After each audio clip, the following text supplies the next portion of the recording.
Hello दोस्तों, क्या आप स्ट्रेस से परेशान हैं? क्या आपको डॉक्टर्स ने स्ट्रेस कम करने के लिए दवाइयाँ दी है, साथ में आपको ये नुस्खा दिया है कि आपको हंसना चाहिए? सुन के अजीब लगता है कि क्या स्ट्रेस को कम करने के लिए हंसना वाकई में दवाई जैसे काम कर सकता है?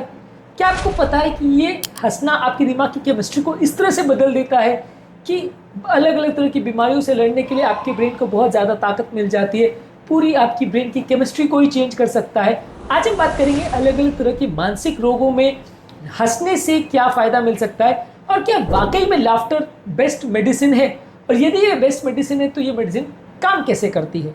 टॉपिक पर जाने से पहले जो लोग हमारे चैनल पर नए हैं, हमने रिक्वेस्ट करूँगा कि चैनल को सब्सक्राइब करें, वीडियोस को लाइक करें, शेयर करें, फॉलो करें, कमेंट करें, पूरा देखें। टॉपिक इंपॉर्टेंट है, इसे एंड तक देखिएगा।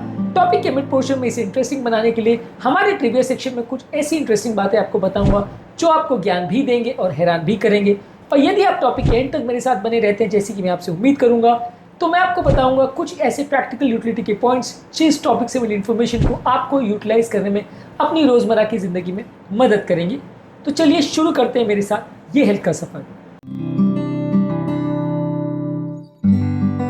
मेरे ओपीडी में रिसेंटली एक पेशेंट आया था जिनको रिकरेंट डिप्रेशन की प्रॉब्लम थी। एक 32 साल की फीमेल थी और कंटिन्यूसली उसको डिप्रेशन की थेरेपी चल रही थी। काफ़ी टाइम हो गया था ये थेरेपी देते, लेकिन सिग्निफिकेंट राहत नहीं मिल पा रही थी।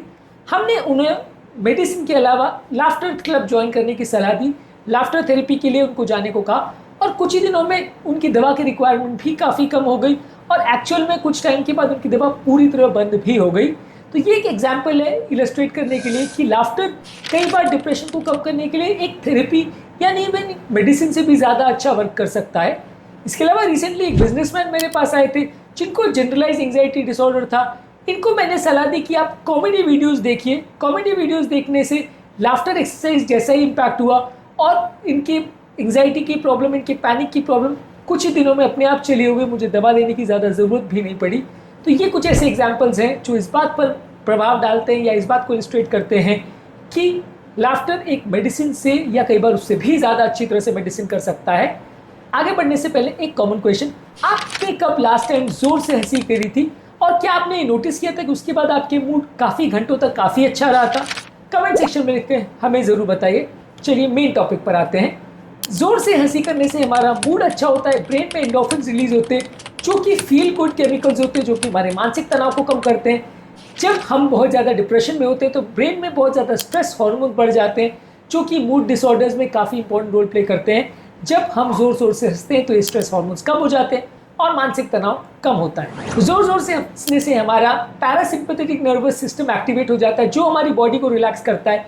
ये हमारे मसल टेंशन और हाई हार्ट रेट को कंट्रोल करने में मदद करता है। इसके अलावा जोर जोर से हंसने से आप एक सोशल रिलेशनशिप डेवलप करते हैं और आपस में इंटरपर्सनल रिलेशनशिप डेवलप हो जाता है, जिससे एक दूसरे से जो अलगाव की भावना या सेपरेशन या आइसोलेशन की भावना है वो कंपैरेटिवली कम हो जाती है। कई तरह की साइकियाट्रिक डिसऑर्डर्स जैसे शिज़ोफ्रेनिया, डिप्रेशन और एंग्जाइटी डिसऑर्डर में ये काफ़ी मददगार हो सकता है। इसके अलावा हमारे ब्रेन की सोचने समझने की क्षमता, हमारे अटेंशन स्पैन, हमारे याद करने की और हमारी मेमोरी की कैपेसिटी काफ़ी इंप्रूव हो जाती है। कुछ साइकियाट्रिक बीमारी में ब्रेन फॉग डेवलप हो जाता है कि ब्रेन की सोचने समझने की क्षमता ही कम हो जाती है, जैसे कि बाइपोलर डिसऑर्डर और डिप्रेशन।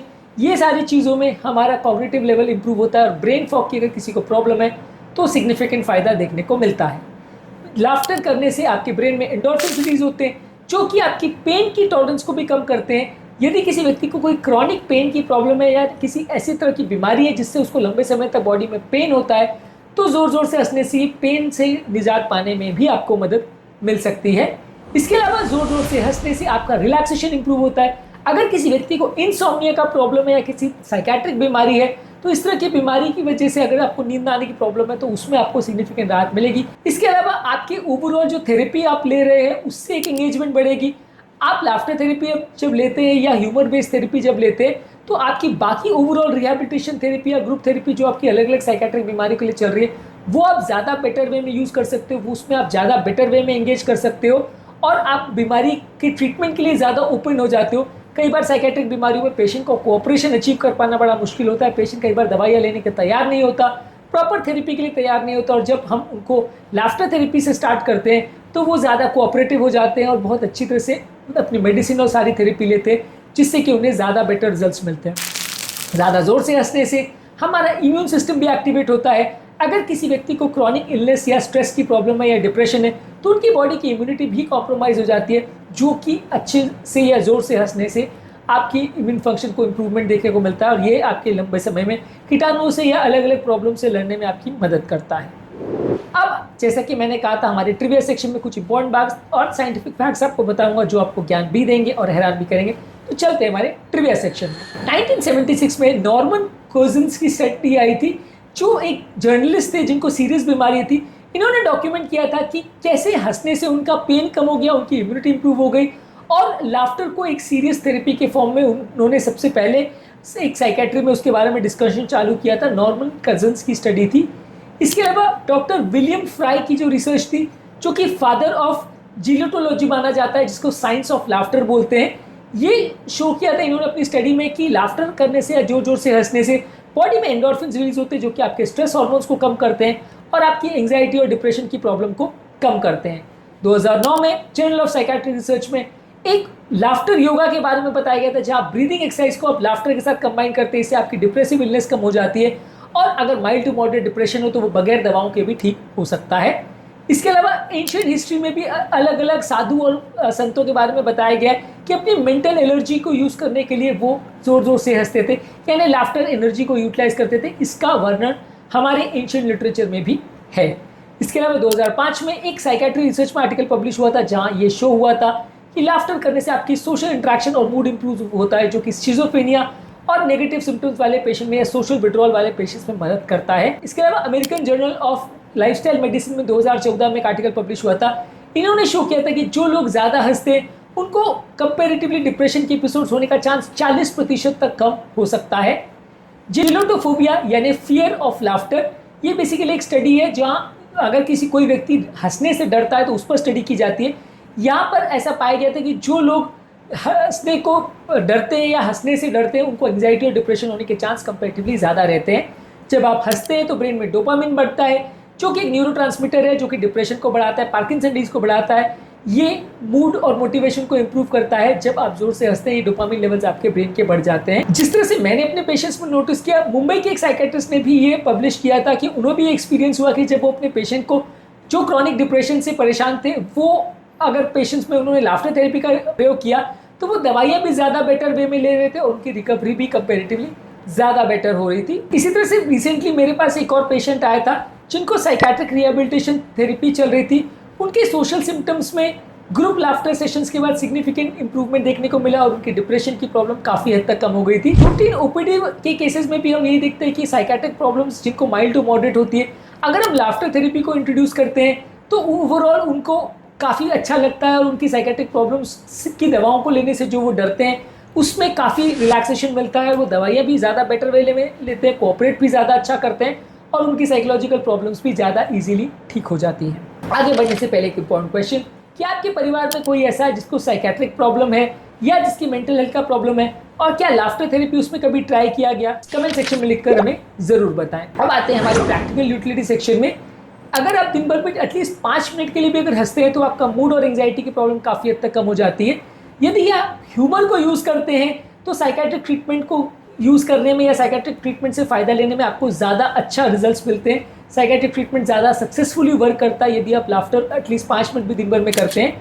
यदि फनी कॉमेडी शोज या अच्छे हंसने बोलने वाले लोगों के साथ आप टाइम स्पेंड करते हैं तो आपके डिप्रेशन वाले सिम्टम्स कम हो जाते हैं और ब्रेन के एंडोर्फिन्स बढ़ जाते हैं। लाफ्टर आपके सोशल बॉन्ड्स को भी इंप्रूव करता है, आपको अलग अलग तरह की साइकियाट्रिक प्रॉब्लम से ये बचाता है। यदि आप बीच बीच में लाफ्टर के ब्रेक्स लेते हैं तो आपके मेंटल स्ट्रेस हार्मोन्स कम हो जाते हैं और प्रोडक्टिविटी और मेंटल क्लैरिटी बढ़ जाती है। तो काम के बीच बीच में आप लाफ्टर के ब्रेक्स ले सकते हैं या काम के बीच में आप कोई जोक शेयर कर सकते हैं और इससे आपका मूड भी अच्छा रहता है, बेटर वे में काम कर पाते हैं। अगर साइकियाट्रिक पेशेंट्स को केयर देने वाले लोग लाफ्टर को बार बार यूज़ करते हैं तो पेशेंट का पेशेंस भी बेटर होता है, पेशेंट के रिलेटिव्स का पेशेंस भी बेटर होता है और जो पेशेंट का ध्यान रखने वाले रहते हैं वो भी बार बार बर्नआउट फेज में नहीं चले जाते हैं, वो ज़्यादा समय तक पेशेंट का ध्यान रख पाते हैं। तो लाफ्टर थेरेपी पेशेंट के साथ उनके रिलेटिव्स की भी मदद करता है जो कि सीरियस पेशेंट्स को डील कर रहे हैं। Laughter basically free of cost therapy है जो अलग अलग तरह के सीरियस साइकियाट्रिक प्रॉब्लम से भी आपको बचा सकती है।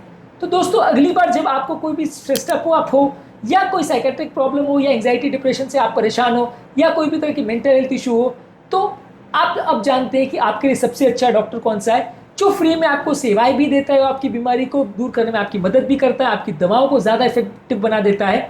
हंसी सिर्फ एक इमोशन नहीं, एक थेरेपी भी बन सकती है यदि आप इसको अपनी डेली रूटीन का हिस्सा बनाएं और खुश रहने का प्रयास करें तो बहुत सारी बीमारियों में आपको दवाओं की ज़रूरत भी नहीं पड़ेगी। कमेंट सेक्शन में आपके इस टॉपिक के बारे में क्या विचार है लिखकर हमें ज़रूर बताएं। आपके कमेंट्स का इंतजार रहेगा। आपके कमेंट्स को मैं खुद पढ़ने का प्रयास करता हूँ, जहाँ तक पॉसिबल हो सारे कमेंट्स का जवाब देने का भी प्रयास करता हूँ। टॉपिक एंड करने से पहले जो लोग हमारे चैनल पर नए हैं मैं रिक्वेस्ट करूँगा आप चैनल को सब्सक्राइब करें, वीडियोस को लाइक करें, शेयर करें, फॉलो करें, कमेंट करें पूरा।